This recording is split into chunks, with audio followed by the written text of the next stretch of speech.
Hi hello నమస్తే welcome to YR TV. నేను మీ Tanvi. Present నాతో పాటు ఆశా వర్కర్ ఉన్నారు. అసలు నిన్న ఏం జరిగింది, నిన్న వీళ్ళపైన దాడి ఎందుకు జరిగింది, ఒకవైపు చూసుకున్నట్లయితే కాంగ్రెస్ గవర్నమెంట్ వచ్చేసి లేదు ఆశా వర్కర్లే వాళ్ళపైన దాడి చేయడం జరిగింది, వాళ్ళని కొట్టినారు, పోలీసు వాళ్ళపైన చేసుకున్నారు అని చెప్పేసి వాళ్ళు అంటున్నారు. వీళ్ళేమంటున్నారో ఒకసారి వీళ్ళ మాటల్లో తెలుసుకుందాం. నమస్తే ఆంటీ. అంటే మీరు ఎక్కడి నుండి వచ్చినారు? మీరు మెదక్ డిస్టిక్, మా విలేజ్ వచ్చేసి జీడిపల్లి. ఆశా వర్కర్ అయినా? ఆశా వర్కర్నే మేడం. ఓకే.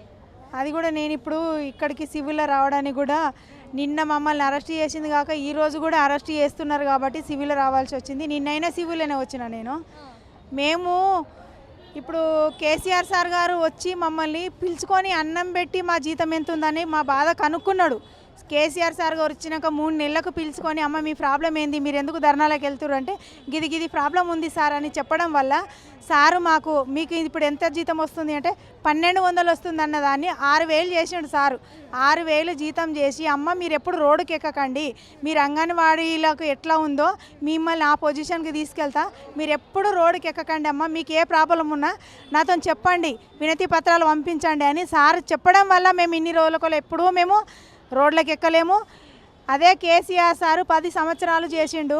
10 సంవత్సరాలలో మాకు ఏ ప్రాబ్లం వచ్చినా వినతి పత్రాల మీద ప్రతి నెల హరీష్ రావు సార్ గారు మాకు ప్రతి నెల 5వ డేటున కాన్ఫరెన్స్ కాల్ తీసుకుంటుండే. ప్రతి ఆశా వర్కర్లనే మొత్తం స్టేట్ లెవెల్లో మెడికల్ ఆఫీసర్లతో సహా మేము ఆ రోజు మీటింగ్లో కూర్చుంటే ప్రతి ఆశాకు ఫోన్ వస్తుండే, ప్రతి మెడికల్ ఆఫీసర్కు, ఏఎన్ఎంలకు అందరికీ ఫోన్లు వస్తుండే. ఏ పిఎస్లో ఏం జరుగుతుందో అన్నీ కనుక్కుంటుండే హరీష్ రావు సార్ గారు. మేము ఏదైనా సార్కు చెప్పేవాళ్ళం. కానీ ఈ గవర్నమెంట్ వచ్చినాక కూడా మాకు జీతం సరిగా లేదు.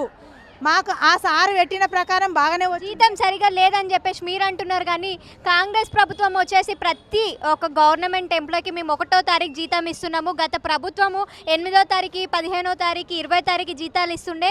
మా గవర్నమెంట్ వచ్చిన తర్వాత 1వ తారీఖు మేము ఇస్తున్నామని చెప్పేసి వాళ్ళు అంటున్నారు కదా. అంటే వాళ్ళు అంటున్నారు కదా, మాకు కేసీఆర్ సార్ రాకముందు 5, 6, 15 తారీఖు వరకు వచ్చింది. కేసీఆర్ సార్ గారు మమ్మల్ని పిలుచుకొని ఎప్పుడైతే మాకు మాట ఇచ్చిండో ఆ మాట నుంచి 5 తారీఖు లోపే పడుతుండే మాకు, కానీ అందరికీ పడుతుండే.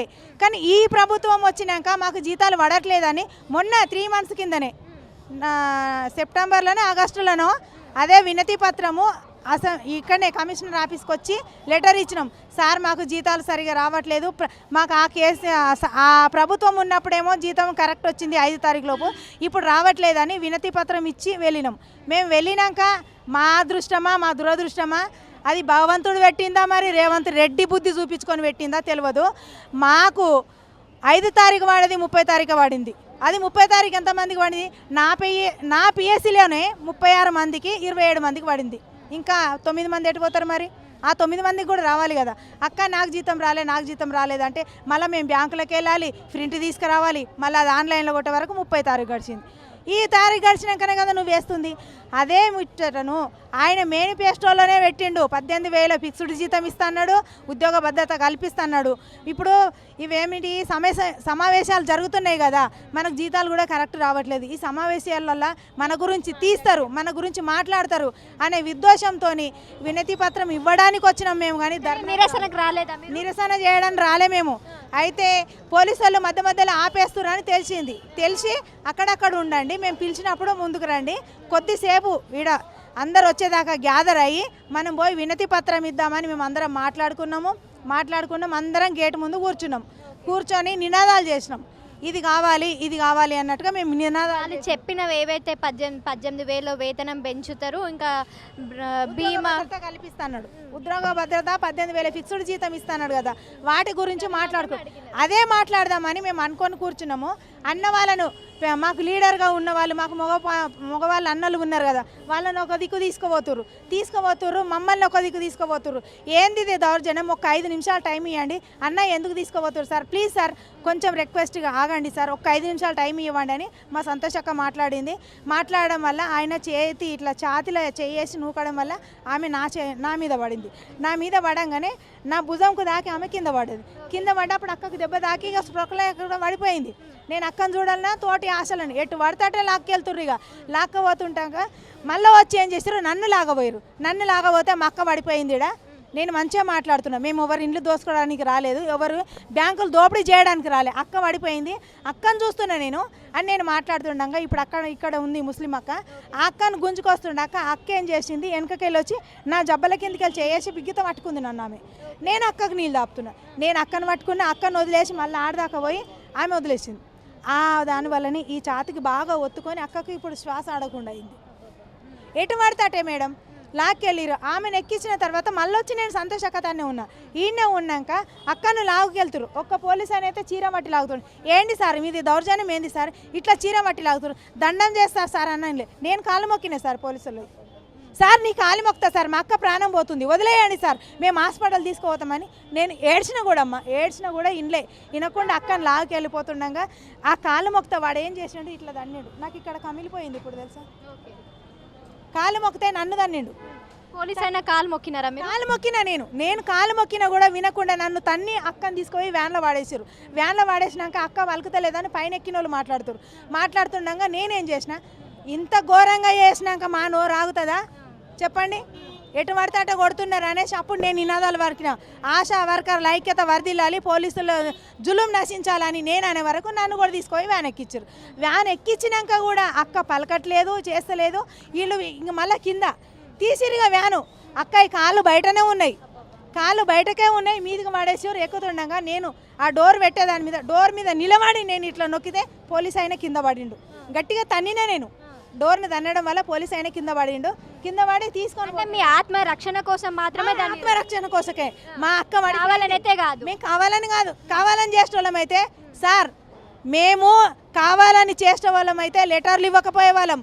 ముఖ్యమంత్రులు ఎవరికి ఎమ్మెల్యేలకు ఇచ్చినాము, ఎంపీలకు ఇచ్చినాము, డిఎంఎడ్హెచ్ఓలకు ఇచ్చినాము, మెడికల్ ఆఫీసర్లకు కూడా ఇచ్చినాం. మేము లెటర్స్ ఇచ్చి మేము ఇట్లా లెటర్ ఇవ్వడానికి వెళ్తున్నామని మేము చెప్పేసి వచ్చినాం. ఏ పార్టీ కానీ ఇక్కడ బీజేపీ కానీ ఇక్కడ బీఆర్ఎస్ పార్టీ ఎవరు మిమ్మల్ని రెచ్చగొట్టి పంపించలేదని? మాకు ఎవరు సంబంధం లేదు, ఏ పార్టీ అవసరం లేదు మాకు. ఆశాలమే పార్టీ. మేము ఒక ఉద్యోగం చేసుకోవడానికి ఉన్నాము కానీ ఏ పార్టీ అమ్మా, ఏ పార్టీ వచ్చిన 5 సంవత్సరాలు ఉండిపోయేటోళ్ళే కానీ ఎల్లకాలం డ్యూటీ చేసేటోళ్ళం. మనం బ్రతికినన్ని రోజులు డ్యూటీ చేసి బతికేటోళ్ళం కానీ 5 ఏళ్ళు ఉండిపోయే పాలన వాళ్ళది, జీవితాంతం పాలన చేసేది మేము ఇప్పుడు 18 సంవత్సరాలు మేము ఆశా వర్కర్గా డ్యూటీ చేయబట్టి ఎవరు చేస్తారు? మాకు ఎన్ని లక్షల డ్యూటీ ఇస్తున్నారని మమ్మల్ని 9 to 4 డ్యూటీ సబ్ సెంటర్లో డ్యూటీ చేయమంటారు. 9 to 4 డ్యూటీ చేయాలంట. మాకు ఇచ్చే 9,000కు 9 to 4 డ్యూటీ చేయాలి. అదే ఆశా వర్కర్ల పిల్లలకు పెళ్లిళ్ళు అయితే కూడా ఏంది ఇప్పుడు కళ్యాణ లక్ష్యం కూడా ఆపేస్తారు. ఈ 9,000 జీతం ఉన్న ఆశా వర్కర్ బిడ్డకు పెళ్లి అయితే కళ్యాణ లక్ష్మి ఆపేస్తున్నారు. డబల్ బెడ్రూమ్ వస్తే నువ్వు గవర్నమెంట్ ఉద్యోగి కదమ్మా, నీకెందుకు డబల్ బెడ్రూమ్, అవే ఆపేస్తున్నారు. ఏది చేస్తున్నారు మాకు గవర్నమెంటు? ఏ విధంగా మాకు సౌకర్యం పడుతుంది? మాకు మేనిఫెస్టోలో పెట్టిన ఉద్యోగ భద్రత కల్పించాలి, 18,000 జీతం ఇవ్వాలి.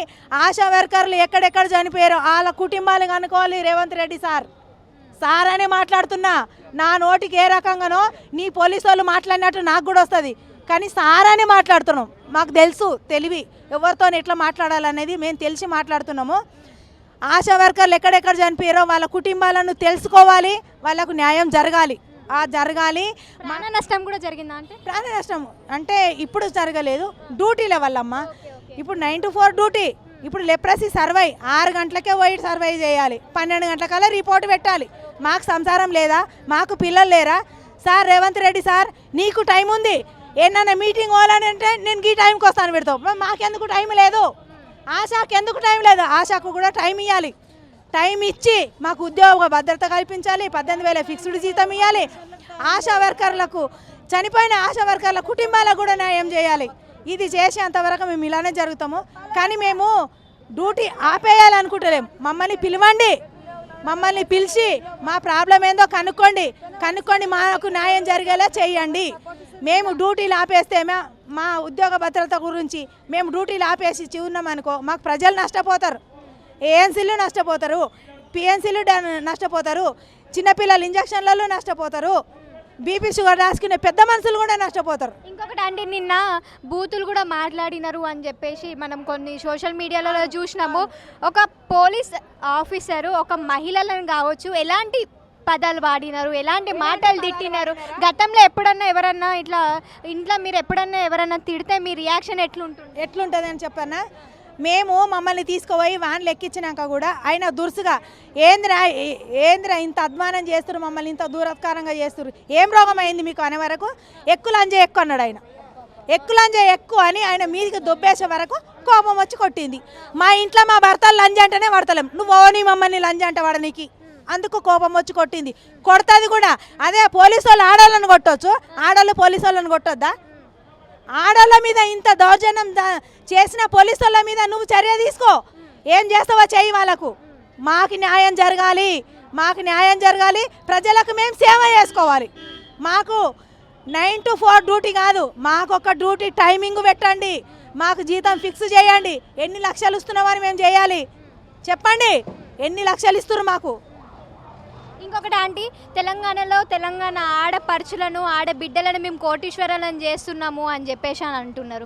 ఏ విధంగా కోటీశ్వరాలు చేస్తున్నారు అనుకోవచ్చు? మమ్మల్ని ఏ విధంగా కోటీశ్వరులు చేసిర్రు? డ్యూటీ చేసేటోళ్ళకే ఉద్యోగ భద్రత లేదు, ప్రాణ భద్రత లేదు.